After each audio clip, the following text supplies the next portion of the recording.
अगल बगल कहीं इधर उधर चली जाती है। हर घर में नल की व्यवस्था नहीं रही है। पहली बार केंद्र में हमारे प्रधानमंत्री मोदी जी के आने के बाद बहनों भाइयों हम लोगों ने संकल्प लिया, इस हिंदुस्तान का हम एक घर भी शेष नहीं बचने देंगे यहां पर कि नल के माध्यम से जल न मुहैया हो जाए मेरे बहनों भाइयों। और मैं समझता हूं किसी न किसी हद तक यहां भी काम हुआ हो।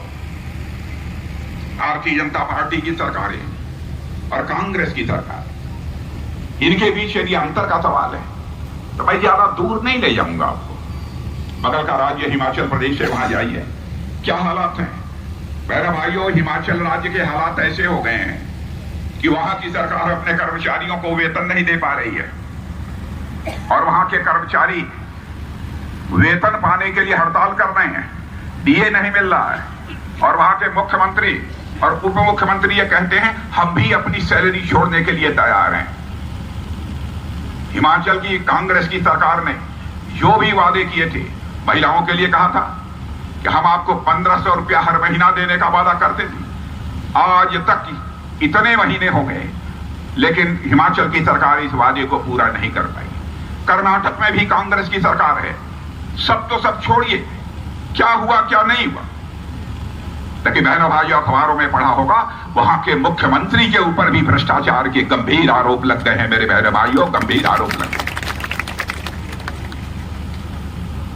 यह हालत है इस कांग्रेस पार्टी की।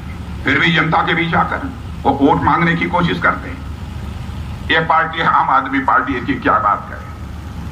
मैं समझता हूं कि आम आदमी पार्टी की हरियाणा जैसे बहादुरों के राज्य में कभी कोई हैसियत नहीं बन सकती है बहनों भाइयों। मैं हरियाणा के चरित्र को अच्छी तरह मैं समझता हूं। वादे ये बहुत करते हैं, तरह तरह के वादे करते हैं, लेकिन सारे इनके वादे जितने होते हैं वह सारे हवा हवाई होते हैं। मिनिमम सपोर्ट प्राइस, न्यूनतम समर्थन मूल्य, आप हिंदुस्तान के किसी राज्य में चले जाइए मेरे बहनों भाइयों, मैं दावे के साथ कहता हूं हरियाणा की भारतीय जनता पार्टी की सरकार ने जितनी फसलों पर न्यूनतम समर्थन मूल्य दिया है हिंदुस्तान के किसी राज्य ने नहीं दिया है बहनों भाइयों। 24 फसलों का न्यूनतम समर्थन मूल्य हमारी यहां की सरकार दे रही है। भावांतर योजना प्रभावी तरीके से यहां की सरकार ने लागू किया है। हम जानते हैं सच्चाई को, भारत एक गांव का देश है, भारत एक किसानों का देश है, क्योंकि भारत की सीमाओं की रक्षा करने का भी सवाल यदि खड़ा होता है, किसान परिवारों से ही अधिकांश सेना के जवान निकलकर भारत की सीमाओं की रक्षा करते हैं। ऐसा देश। आप ये कहेंगे यदि ये किसानों का देश है तो आपकी सरकार ने क्या किया है। एक जानकारी आपको मैं देना चाहता हूं, जो पढ़े लिखे लोग होंगे, हमारे प्रेस के जो मित्र हैं, जो जानकारी रखते हैं बहुत सारे विषयों की, उनसे भी मैं कहूंगा मेरी बात गलत हो तो उसको अपने अखबार के पन्नों पर लिख दीजिएगा। हमारी गलती होगी उसके लिए मैं क्षमा मांग लूंगा, क्योंकि मैं जनता की आंखों में धूल झोंक कर जिंदगी में राजनीति नहीं की है। राजनीति यदि की है तो जनता की आंखों में आंख डालकर राजनीति की है। विदेशों में जो यूरिया खाद, मैं भी किसान हूं, जो यूरिया खाद हम खेतों में डालते हैं, पता लगा लीजिए विदेशों में यही यूरिया खाद 3000 रुपये बोरी मिलती है, लेकिन अब भाजपा की सरकार 300 रुपये बोरी मुहैया करा रही है बहनों भाइयों, इसको पता लगा लीजिए। किसान सम्मान निधि के अंतर्गत पहली बार आजाद भारत के इतिहास में हुआ होगा कि किसी प्रधानमंत्री ने यह फैसला किया होगा कि 6000 रुपये प्रतिवर्ष हम किसानों को मुहैया कराएंगे। अब आगे क्या होगा देखेंगे, लेकिन 6000 रुपये आपको मिल रहा है कि नहीं हर साल मिल रहा है। इसके पहले की किसी सरकार ने यह कदम नहीं उठाया है। 3.25 लाख करोड़ 3.25 लाख करोड़ धनराशि अब तक हम लोग किसानों को किसान सम्मान निधि के अंतर्गत दे चुके हैं मेरे बहनों भाई। हमारी सरकार किसानों की चिंता करने वाली सरकार है। कभी कभी लोग इधर उधर की बातें करते हैं, हमारे किसान भाइयों को गुमराह करने की कोशिश करते हैं। भारत का मैं कृषि मंत्री रह चुका हूं और मैं आपको याद दिलाना चाहता हूं, आदरणीय अटल बिहारी वाजपेयी भारत के प्रधानमंत्री थे। पहले 14 से लेकर 18% तक का जो ब्याज हुआ करता था, मेरे बहनों भाइयों, अटल जी से कहकर उस 14% से 18% के ब्याज को 8% कराने का काम किसी ने किया था, तो उस सरकार में मैंने ही पहल करके किया था मेरे बहनों भाइयों, 8% कराया। और उस समय जो किसान आयोग बना था, किसान आयोग के महासचिव को बुलाकर मैंने कहा अगली रिकमेंडेशन जो आनी चाहिए कि किसान यदि कोई बैंकों से कर्ज लेना चाहता है तो 4% से अधिक उसे ब्याज नहीं देना पड़ेगा। इस सच्चाई का भी कोई पता लगा ले। कर्नाटक की सरकार हमारी थी, मध्य प्रदेश की सरकार हमारी थी। बहनों भाइयों, मध्य प्रदेश में शिवराज सिंह चौहान आज कृषि मंत्री हैं।